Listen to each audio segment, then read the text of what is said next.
What's up, y'all? This is Kiwan, and I am back with Harlem. Season 3, Episode 2, Fallopian Blues. Y'all, please make sure you like, comment, and subscribe to my channel. Click the notification bell button to be notified on all of my videos. All right. Anyway, so episode 2 picks up with the ladies at the clinic. I guess they're at some urgent care or whatever. And Camille...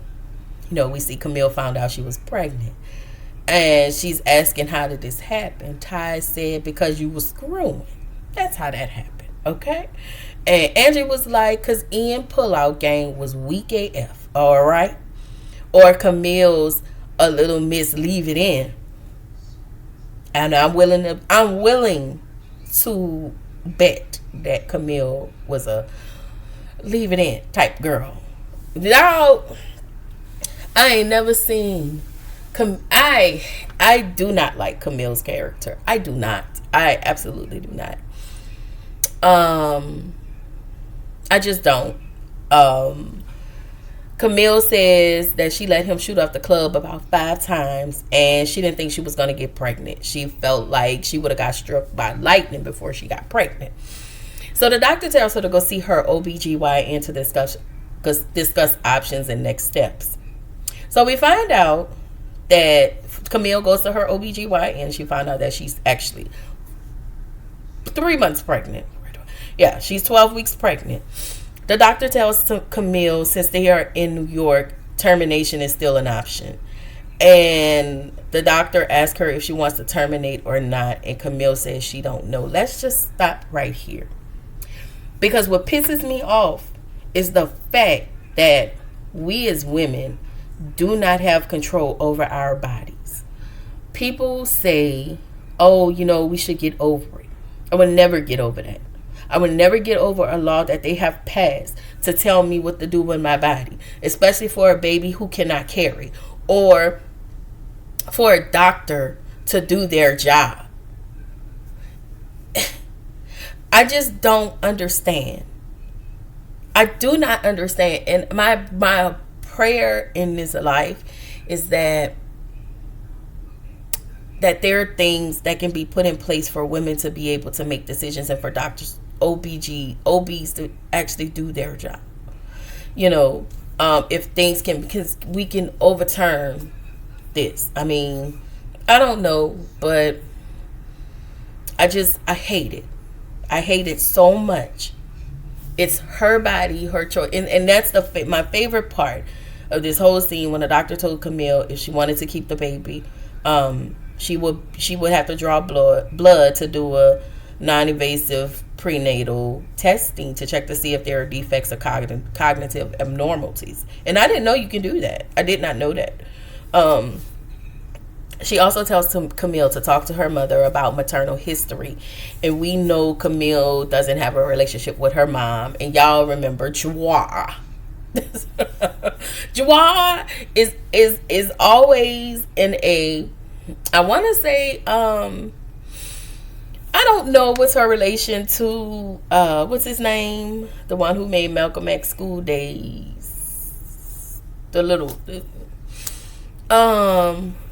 What is his name? How am I spacing, y'all? Let me check this real quick.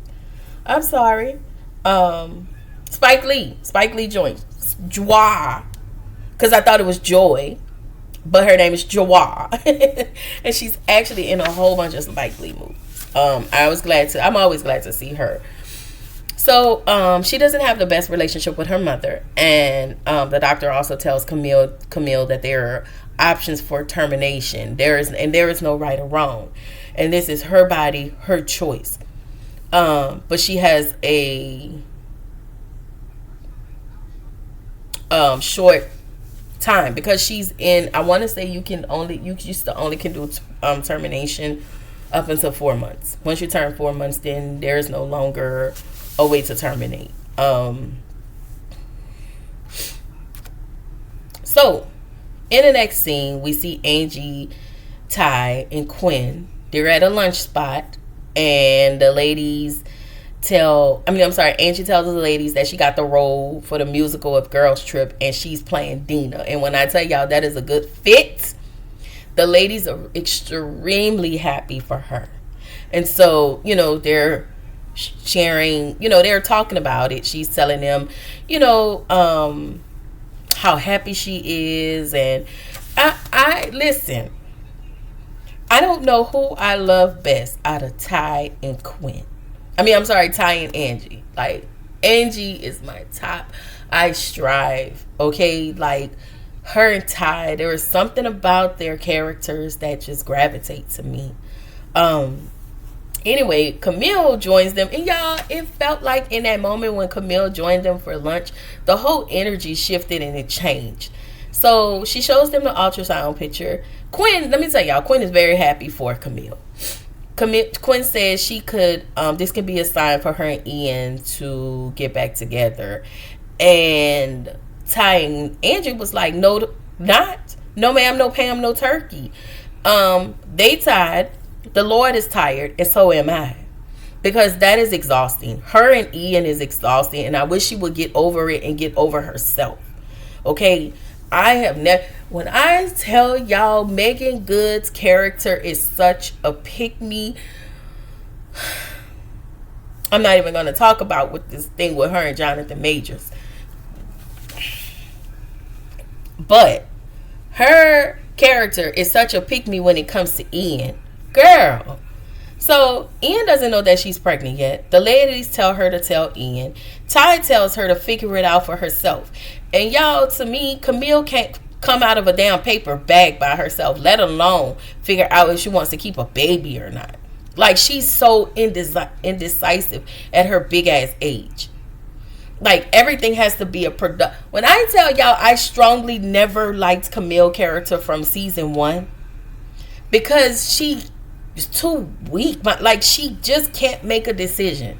She can't make a decision. She's impulsive, and it's like, it's not everybody. It's on everybody else except for her. Like, she do not take accountability for her. She doesn't. She just. It's like she just lives in this la la land. Like, it irritates my soul that her strength, she hasn't caught up with her strength yet. And I think that's what irritates me even more. And that's just my personal opinion when it comes to Camille's character. So Camille calls her mom. Her mom doesn't answer. And Camille sends Ian a message, showing him the ultrasound, telling him, I need to talk to you. He was like, I don't want to talk to you. She sends the ultrasound, and he sends the exclamation points. Sir, I think you know what that means. So, her and Ian meet up. I think Ian goes to her house. Ian thinks she's doing this just like she did last year, and hold up, Ian, because let me get on to you real quick. She said it's like last year when I was getting married and you come at the final hour and you do, you kiss me and you lose out. He lost out on that marriage. So now you're doing the same thing. First of all, it takes two. You had as much fault, even more fault in a demise of your marriage because of you. Because you was never over Camille. No matter how much you try to slice it and dice it, you was never over her. So when y'all break up, you go find another woman instead of you actually being by yourself. You go find somebody else because you never processed not being over Camille. And you hurt another person. You bring them in, make them feel like that. You make them feel like it's them, that you're about them. Meanwhile, you can't get over Camille in no way, no form, no fashion. So this cycle is going to keep on continuing. So now you're with Portia. I think that was her name, Portia. And I love her. She was so beautiful. I like her. I liked her on Hit the Floor. And now you have to break this woman's heart because you have to tell her that you're about to have a baby with your ex, another bomb. But you're not finna place this, even though Camille is not my favorite, you do not get to place this on her lap. Sorry. This was all you. Mainly, this was the both of y'all. Mainly the demise of everything that's happening is because both of y'all just dumb. And y'all make dumb decisions. I'm sorry. I hate to say it like that, y'all. I'm not the best reader, but it's crazy. So, she tells Ian, she'll let him know what she decide. So he was like, what you decide? Yes. Her life, her body, her choice. You have no say so over it. So if I don't have the baby, guess what? I don't have to ruin your life. And I just don't think that Camille should have, me personally, I don't think Camille should have this baby. I think that Camille is not ready. I think that this situation just gets messy by the minute. Anyway, he asked if they can come up, he tells her, hey, we can basically come up with a co-parenting. I'm not going to give up on my kid. He still wants to stay with Portia. And at that point, I think Camille isn't happy about that. And it's like, basically, you gonna leave. She didn't say this, but I'm saying you're gonna leave me destitute. He doesn't want to be with you. So if you're gonna have the baby, ma'am, you need to learn how to co-parent and just be done with it. But if you're not gonna have the baby, go have it terminated. It's not like the doctor said, it's not a right or wrong thing. It's your choice. It doesn't make it right or wrong. Anyway, in the next scene, Angie is going over her lines from the girls' trip, talking about, I have drugs in my booty. Y'all remember that line from girls' trip? She was like, it's a booty hole. Yo. And so Michael walks in and says, so much for work. Angie says, this is work. I've been running lines for at least 3 hours. And so Mike says, are you really going to talk about putting drugs in your booty? She was like, have you watched the movie? And Michael talked about, he said he may have seen it once. And y'all, I'm sorry, I do not like Michael for Angie. I mean, I think they're cute. But ultimately, I do not think they will get married. I could be wrong. Because Angie isn't ready. So, Angie then says, we have to catch up with Camille. And now he wants kids. Sir, y'all ain't even married yet. And so he was like, I was thinking right away we can have kids right after we get married. And Angie was like, well, I was thinking not. Angie wants her name to be put out there. She wants to find herself. She wants to do what she needs to do before she can even think about having kids. And I think that that's feasible. I don't think you should. This is the unyoked situation, y'all. I keep talking about it. I feel like I keep finding myself talking about that. So her friend was like, y'all should have been talked about this. Even though, hey, you mind your business. Still, he wasn't wrong. So, he was like, okay. But I am willing to bet that Michael isn't those kind of people that'll just roll over when he said he wants a baby. He wants a baby. And Angie's definitely not that kind of woman that rolls over. And she doesn't want a baby. And I don't think she should do something that she doesn't want to do. I think that she should pursue her goals and her dreams and put it off. And I think he should be respectful of that, because you've pursued your goals and dreams and now you're ready and she's not. Again, not yoked. They're in two separate places. You want to have a baby. She doesn't want to have a family right now. You need to find somebody who is ready for a family, who is ready for marriage, because even I don't think Angie is ready to be married. She is such a free spirit, and I think that's what I love so much. She is comfortable and she is okay with being a free spirit. And that doesn't say that she, doesn't love Michael. It's just she doesn't want to be tied down. Anyway, she does love Michael. She really likes Michael, and I like that for her. So in the next scene, we see Camille is struggling about having a baby. She gets a call from her mom, and her mom is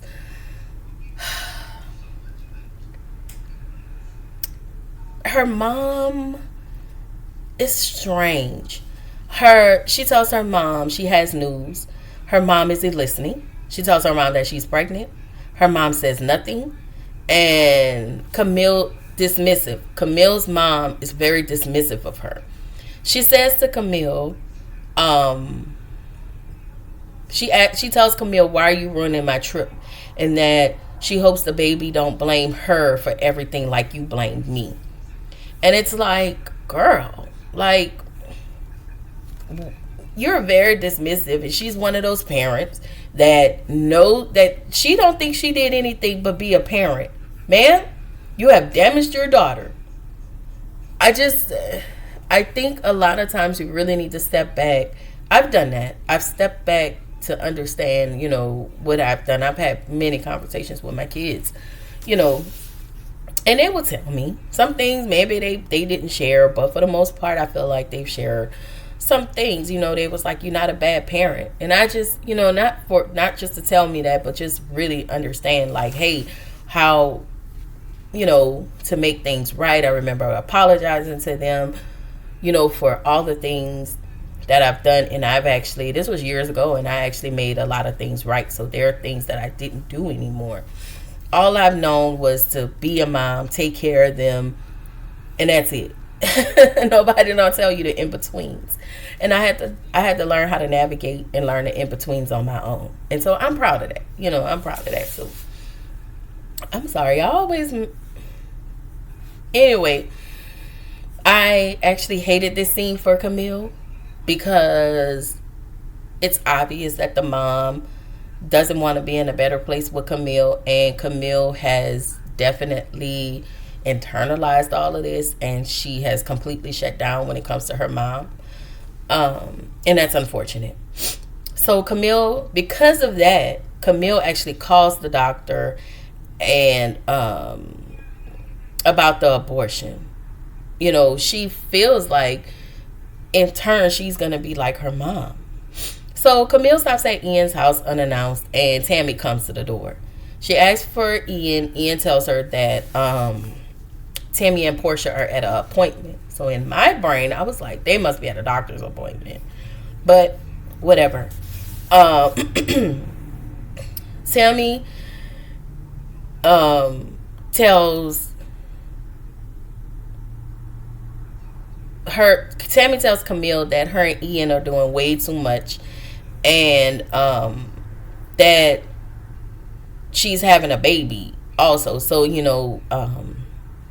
Tammy heard everything they talked about. No, Ian must have told Tammy what was happening. And so Tammy tells Camille she had an abortion a long time ago. And she finds out that Ian wasn't planned. We also see still in this part there's still confusion on Camille's end, because she was like, well, what do you think I should do? What do you think I shouldn't do? And Tammy was like, I'm not here to tell you that. I'm here to tell you your decision is your decision. Basically, it's your decision. If you want to have the baby, have the baby. If you don't want to have the baby, don't have the baby. It's just as simple as that. Camille makes things a lot harder than what it should be. And the only reason I think I get frustrated is because I used to be Camille. I'm not Camille anymore, but I used to be a Camille. I felt like my decision was everybody else's decision. So I used to tell everybody everything because it seemed easier for everybody to make the decision for me. But then when they made the decision for me, I would get frustrated. And I wasn't frustrated with them. I was mainly frustrated with myself because I could have made this decision on my own, but I chose to input everybody and allow people to make decisions for me. Anyway, we see Portia and Ian at the doctor's office, which is Camille's doctor, if we didn't forget that. And we see that Portia has 4 embryos, and she's really excited, and she starts to cry because she feels like, you know what, she didn't think that she can have babies either. And so she was wanting to know if she can freeze them for later or if she can start now. And so the doctor was like, if you wait later because of your age, it can be hard for you to carry, or hard for you to have the babies. And so Portia immediately jumped up on that chance and was like, I want to start a family now. And we see Ian's face. And Ian is like, I don't think he's having reservations about having babies with Portia. And I want to say it was probably because he had the conversation with Camille. And I'm willing to think in that reservation he had, he probably was going to break up with Portia and try to get with Camille. And then he get a text from Camille that says that she's going to keep her baby. And now we're in a pickle of a situation, and this is where the episode ends. And when I tell y'all I am so aggravated with Camille, but I'm glad that she's keeping her baby. I think that this would actually change her. Yeah, I don't know. We'll see. We just don't want this back and forward. I'd rather her and Ian co-parent. I really do. I like Ian and Portia. But he just got 2 baby mamas. Apparently he about to have 2 baby mamas if Portia, don't leave him or whatever the case may be. But you know how this gonna go in the end. Anyway, I am probably going to give y'all the episode maybe on the Thursday or Saturday. I haven't decided, but whatever I decide, I'll drop it in my community wall, and I will see y'all in the next video. Bye.